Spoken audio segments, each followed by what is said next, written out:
یہ آج ایک ہی وبا پھیلی ہوئی ہے ہمارے معاشرے کے اندر کہ جس کی کوئی حد و نہایت نہیں ہے.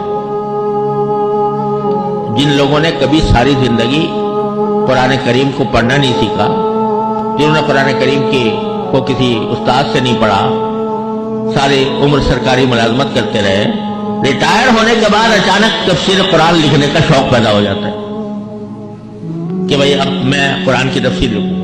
بھائی تم نے کوئی عربی جانتے ہو کہ نہیں؟ عربی کی ضرورت نہیں ہے، اردو میں ترجمے چھپے ہوئے ہیں اور انگریزی میں چھپے ہوئے ہیں، تو اس سے ہم خود معنی نکال لیں گے اور اس سے خود کریں گے. چنانچہ اس کے بعد وہ اجتہاد کے منصب پر پہنچ جاتے ہیں.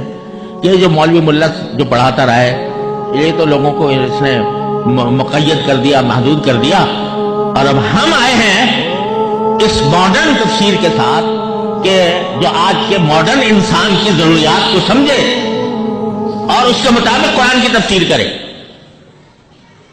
ایک نہیں دسیوں لوگ جو ہیں وہ یہ دعوے کر رہے ہیں، اور جن کی خواہشات نفس کی ان میں تکمیل ہوتی ہے ان کی تفسیر میں، وہ ان کے دیوانے ہیں کہ بھئی یہ جو تفسیر کر رہا ہے یہ جو ماڈرن دور کے لحاظ سے بڑی شاندار ہے اور اس میں بڑی سہولت ہے.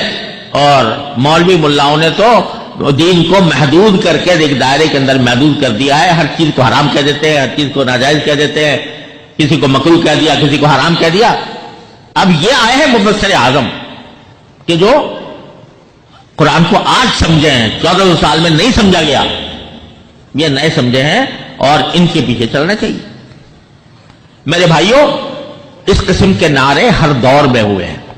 یہ ابھی آپ نے جو صحیح بخاری کی آخری باب پڑھا ہے نا، کتاب التوحید، اس کا ایک نام ہے کتاب الرد علی الجہمیہ.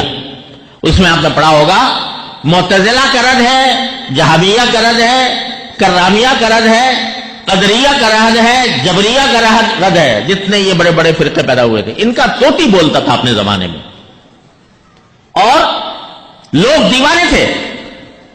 یہ عقل کی بات کرتے ہیں، اور باقی جو ہیں جو سلف صالحین کے طریقے پر چلے آ رہے تھے وہ کہتے تھے یہ مولوی ملا ہے، ان کو عقل نہیں، ان کو سمجھ نہیں، یہ قرآن کی عقلی تعبیر نہیں کرتے، عقلی معنی نہیں بیان کرتے، یہ عقل سے دور ہے.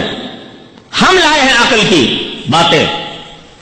وہ یہ فرقے تھے اور ان کا طوطی بولتا تھا، ان کا ڈنکا بجتا تھا، ان کی حکومت قائم ہو گئی تھی اور وہ لوگوں کے اوپر ظلم و ستم ڈھاتی تھی.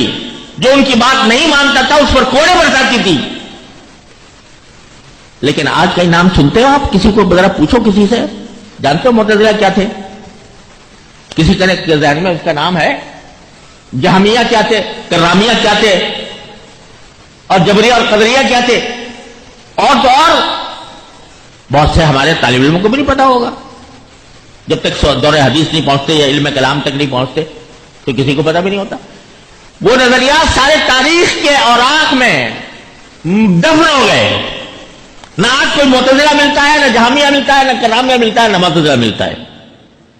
یہ آج جو لوگ قرآن کریم کی تفسیر اپنی عقل کی بنیاد پر اور نبی کریم صلی اللہ علیہ وسلم کی تعلیمات کی روشنی کے بغیر جو یہ تفسیریں کر رہے ہیں، جن کا ڈنکا بج رہا ہے بعض لوگوں کے اندر، الحمدللہ جمہور امت میں نہیں، لیکن بہت سے نوجوان، بہت سے لوگ سمجھتے ہیں بھائی اس میں ہماری خواہشات کی تسکین ہو رہی ہے، لہذا ان کے پیچھے چلتے ہیں. تو اس کے نتیجے میں لوگ ڈنکا بج رہے ہیں.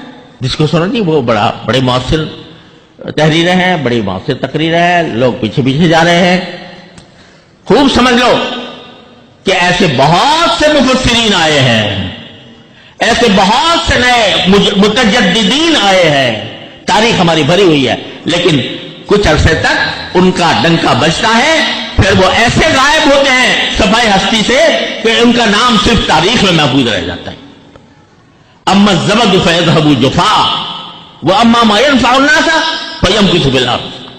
یہ جھاگ جو ہے نا، یہ جھاگ تو قرآن کہتا ہے یہ ختم ہو جاتا ہے. وہی چیز باقی رہتی ہے جو لوگوں کو نفع پہنچانے والی ہو. فيمكث في الارض، وہ اللہ تعالیٰ کے حکم سے باقی رہتی ہے.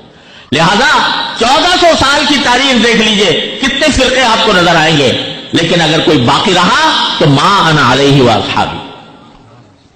یعنی نبی کریم سرور دو عالم اور حضور اقدس صلی اللہ علیہ وسلم کے صحابہ. یہ اللہ تبارک و تعالیٰ کا ایک نظام